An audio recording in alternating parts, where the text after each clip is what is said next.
70+ মানুহ এজন যদি বহুত দিনৰ পৰা বেড ৰেষ্ট হৈ থাকে, যদি বহুত দিনৰ পৰা তেখেতে বেডত থাকে, বডি ৱেইট ধৰি লওক বহুত বেছি হয়, তেখেতে উঠিব নোৱাৰে, বেক পেইন থাকিব পাৰে, নি পেইন থাকিব পাৰে, বডি ৱেইট বহুত হেভি হয়, তেখেতে মানে ডক্টৰে তেখেতক বডি ৱেইট কম কৰিব দিছে, কিন্তু তেখেতে কোনো ধৰণৰ এক্সাৰচাইজ কৰিব নোৱাৰে। তো তেখেতে কেনেকুৱা এক্সাৰচাইজ কৰি তেখেতৰ বডিটো অকণমান হ'লেও তেখেতে ঠিক কৰিব পাৰে, মেইনটেইন কৰিব পাৰে। তো আপোনালোকক মই একদম চিম্পলকৈ দুটামান এক্সাৰচাইজ কৈ দিছোঁ, লগতে অকণমান বুজাই দিম। তো সদায় এটা বস্তু মনত ৰাখিব, ষ্টেপছ।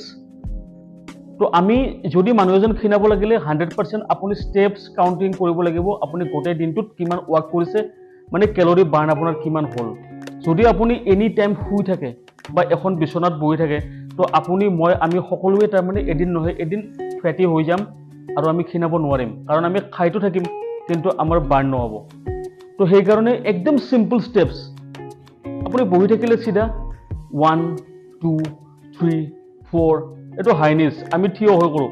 আপোনালোকে ইয়াত বহি পেলাই কৰিব পাৰে 1 2 3 4, বাছ এনেকৈ 20 টাইমছ বা 30 টাইমছ, তিনিবাৰ 20 বা 30 কৰি আপুনি তিনিবাৰ কৰিলে।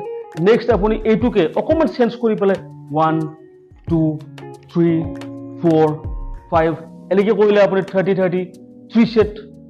নেক্সট 1 2 3 4 5 এনেকৈ কৰিলে আপুনি 30 টাইমছ, 30 30 তিনিবাৰ।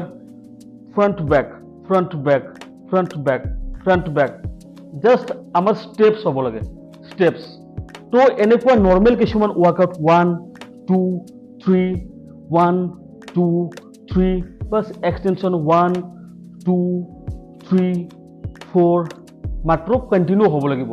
আপুনি যদি কণ্টিনিউৱাছ 3 months 4 months 5 months একদম নৰ্মেল এক্সাৰচাইজ, যেনে 1 2 3 4 এনেকৈ এটা 1 2 3 4 এনেকৈ এটা 1 2 3 4 1 2 3 4, জাষ্ট একদম চিম্পল এক্সাৰচাইজ। যদি আপোনালোকে বিচাৰে আপোনালোকৰ মা দেউতা বা কোনোবা ঘৰৰ বয়সীয়াল মানুহৰ কাৰণে যদি আপোনালোকে ক্ষীণাব বিচাৰে, আপোনালোকে মোক কণ্টেক্ট কৰিব, মই 100% ভালকৈ বুজাই দিম। কিন্তু কিছুমান সৰু সৰু ষ্টেপছ কৰি পেলাই যদি আপুনি খানাটো অকণমান মেইনটেইন কৰে, তেখেতসকলে ৱেইটটো কম কৰিব পাৰিব। আৰু যদি তেখেতে বাই চান্স তেখেতৰ নি পেইন আছে ন, তো তেখেতে ৱেইট লছ কৰাটো জৰুৰী হয়, নহ'লে তেখেতে নি পেইনটো ভাল নাপাব। তো আপোনালোকে যদি ঘৰত তেনেকুৱা কিছুমান মানুহ আছে, আপোনালোকে এই বস্তুখিনিত গুৰুত্ব দিব।